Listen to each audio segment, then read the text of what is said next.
भी नुमैर कमरे में एंट्री ही कर रहा होता है कि दीपू का नशा जो होता है, नशे की गोलियां खाई होती हैं, उसे हो जाता है असर और वो फ़ौरन से बेड पे गिर जाती है। नुमैर बिना कुछ देखे सोचे फ़ौरन से उसे गोद में उठाता है और उसे हॉस्पिटल लेके भागता है। उसकी फैमिली परेशान होती है कि क्या हुआ है आखिर, जो दीपू को फ़ौरन हॉस्पिटल लेके जाया जा रहा है। लेकिन जैसे ही हॉस्पिटल जाके पता चलता है कि उसने तो नींद की गोलियां खा ली होती हैं। में ज़ारा भी आ जाती है, लेकिन ज़ारा को सब बुरा भला कहते हैं कि तुम सब कुछ जानते हुए भी तुमने हमें कुछ नहीं बताया और तुमने नुमैर के साथ शादी करवा ली। जब घर वाले उसे मिलने के लिए जाते हैं तो नीमू उसे फ़ौरन इनकार कर देती है, कहती मुझे किसी से नहीं मिलना, तुम लोगों ने मुझे मरने से भी बचा लिया। ज़ारा को रिग्रेट हो रहा होता है कि उसने इतना कहा था नीमू ने कि उसने शादी नहीं करनी, लेकिन उसने फिर भी शादी करवाई। लेकिन अब उसे ये भी पता चल गया है कि उस लड़के ने भी नींद की गोलियां खाई थी। इस बात पर ज़्यादा परेशानी हो रही है सबको, तो नीमू से बताती है।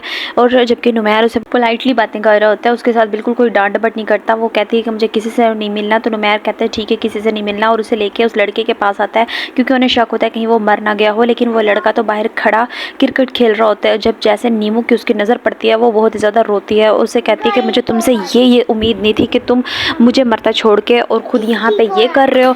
जब घर पहुँचता है नुमैर उसे लेके, तो वो अपने बताती है कि उसने मुझे पहली मरतबा चूड़ियाँ और ये नींद की गोलियाँ दी थी। उसने एक बार भी नहीं कहा कि तुम ये ना खाओ। मैं इतनी पागल थी उसकी मोहब्बत में, मैंने कुछ नहीं सोचा, मैं अपनी फैमिली से नज़र मिलाने के लायक नहीं हूँ। तो नुमैर कॉल करता है उसकी फैमिली को और बताता है कि वो लड़का बिल्कुल ठीक ठाक है और वो क्रिकेट खेल रहा था। तो उसके बाप बहुत ज़्यादा परेशान होता है कि हमने ठीक फ़ैसला किया था। लेकिन अब बाप को ये परेशानी है कि नुमैर सब कुछ जानते हुए भी पता नहीं नीमू को अपने साथ रखेगा या नहीं।